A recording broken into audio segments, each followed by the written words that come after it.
Hello everyone, welcome back to our channel Sri Medha Max Tutorials. మనం ఈ రోజు వీడియోలో 10th క్లాస్ మ్యాథ్స్ విజయకేతనం సిరీస్ డే 11 లో chapter number 2 polynomials, find the zeros and verify the relationship between zeros and the coefficients. Second one నేర్చుకున్నాం చూడండి, x² - 3.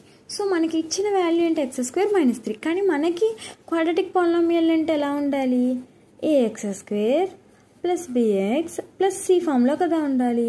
So ఇక్కడ నాకు x టర్మ్ అనేది మిస్ అయింది. సో ఇప్పుడు మనం ఈ 3ని √3² రాసుకోవచ్చా? స్క్వేర్ రూట్ క్యాన్సిల్ అయితే ఏమొస్తుంది? Again will come 3. So x² - 3ని x² - √3² కింద రాసుకుంటున్నాను. సో ఇప్పుడు ఇది ఏ ఫామ్లోకి కన్వర్ట్ అయింది?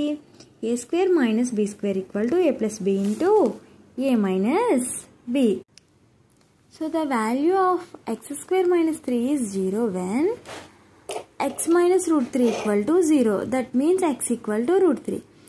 ఇక్కడ ప్లస్ అయితే ఏమవుతుంది? మైనస్ వస్తుంది, మైనస్ అయితే ప్లస్ వస్తుంది. సో జీరోస్ ఏంటి? √3 ఆర్ -√3. ఇప్పుడు ఏం చేయాలి? నెక్స్ట్ మనం sum of zeros. So sum of zeros ఇది alpha beta. √3 - √3 = 0. Sum of zeros దేనికి ఈక్వల్ అవ్వాలి? Minus coefficient of x by coefficient of x². ఇక్కడ మనకి ఎక్స్ టర్మ్ ఏమైనా ఇచ్చారా క్వశ్చన్లో? ఇవ్వలేదు. ఇక్కడ 1 ఉందని చెప్పి ఇది రాసేయకూడదు, ఇది మనం కన్వర్ట్ చేసుకున్నది, మనం క్వశ్చన్లోనే చెక్ చేయాలి ఇప్పుడు. ఓకేనా? So it's 0. x² కోఎఫిషియంట్ ఎవరు? 1. 0/1 = 0. Product of zeros = √3 × -√3. Root cancel, plus into minus -√3. So constant term ఏమి ఇచ్చారు మనకి? -3/1.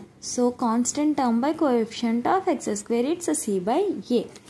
సో మీ ఎవరికైనా ఈ హ్యాండ్ రిటన్ నోట్స్ పీడిఎఫ్ కావాలంటే విజయకేతనం సిరీస్ మొత్తం ఉంటుంది. స్క్రీన్ మీద ఉన్న నెంబర్కి మెసేజ్ చేయండి, లేదంటే కామెంట్ చేయండి. I will send you the PDFs. All the best all of you. Thanks for watching this video. మీకు సమ్స్ అర్థమవుతున్నాయి అనుకుంటే కనుక ఛానల్ని లైక్ చేయండి, మీ ఫ్రెండ్స్తో షేర్ చేయండి. Please subscribe. All the best.